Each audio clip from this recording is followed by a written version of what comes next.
Hello welcome back guys. അപ്പം നമ്മുടെ cruise വിശേഷങ്ങൾ തീർന്നിട്ടില്ല ഗൈസ്. കുറച്ച് ക്ലിപ്സൊക്കെ ഞങ്ങൾക്ക് ഇടാൻ പറ്റിയിട്ടില്ല. അപ്പോൾ അത് തേർഡ് പാർട്ടിൽ ഇടാമെന്നാണ് വിചാരിച്ചത്. ഇതിൻ്റെ ഇടയ്ക്ക് ഞങ്ങൾ ന്യൂ ഇയർ വീഡിയോസ് ഇട്ടിട്ടുണ്ടായിരുന്നു. കാണാത്തവർ അതും കണ്ടിട്ട് വരണം കേട്ടോ.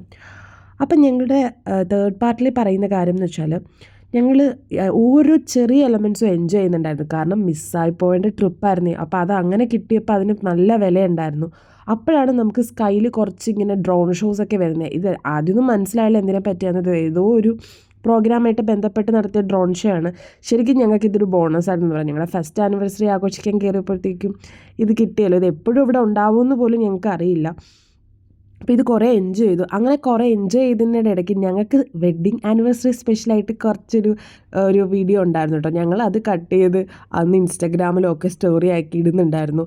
ശരിക്കും പറഞ്ഞാൽ ഞങ്ങൾക്ക് വേണ്ടി ആരും ഞങ്ങൾ ചെയ്തതല്ല, പക്ഷെ അത് കണ്ടാൽ ഞങ്ങൾക്ക് വേണ്ടി സ്പെഷ്യലായിട്ട് ചെയ്ത പോലെ ഉണ്ടാവും. അങ്ങനത്തെ ഒരു ഡ്രോൺ ഷോ ആയിരുന്നു. 2 ഹാൻഡ് വന്നിട്ടുള്ളൊരു ഡ്രോൺ ഷോ. അതെനിക്ക് ഭയങ്കര സത്യം പറഞ്ഞാൽ അത് ഞങ്ങൾ തന്നെ ഒരു ഗിഫ്റ്റായിട്ട് കണ്ടു. ഞങ്ങൾക്കൊരു ബോണസ് തന്നെയായിരുന്നു ആ ഒരു ഡ്രോൺ ഷോ കേട്ടോ. അത് ഈ ഡ്രോൺ ഷോ ആണ് ഞാൻ പറഞ്ഞത്.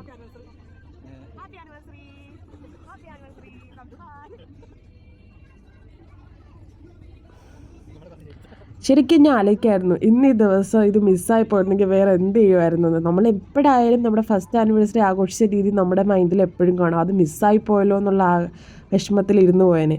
പക്ഷേ എന്തോ ഒരു ഭാഗ്യം ഇതിനിപ്പോൾ നമുക്കൊരു 100 കോടി ഇഷ്ടമാണ് നമ്മുടെ ഈ ദിവസം. നമ്മൾ എത്ര എഫേർട്സ് എടുത്തോ അതിന് എത്രയോ മുകളിലാണ് നമ്മളിപ്പോൾ എൻജോയ് ചെയ്യുന്ന ഒരു ഇതെന്ന് പറഞ്ഞാൽ. അത് കഴിഞ്ഞ് ഇറങ്ങി ഞങ്ങൾ നല്ല ഹാപ്പി ആയിരുന്നു. ഓൾറെഡി ഹാപ്പി ആയിരുന്നു ആനിവേഴ്സറിയുടെ, അതിൻ്റെ തന്നെ 100 ഇരട്ടി ഹാപ്പി ആയിരുന്നു എന്ന് പറയാം. ഇതൊക്കെ കഴിഞ്ഞ് സന്തോഷം വന്നാലും സങ്കടം വന്നാലും കണ്ണ് നിറയുന്ന പോലെ എനിക്ക് ഇപ്പോൾ സന്തോഷം വന്നാലും കണ്ണ് നിറയും ശരിക്കും.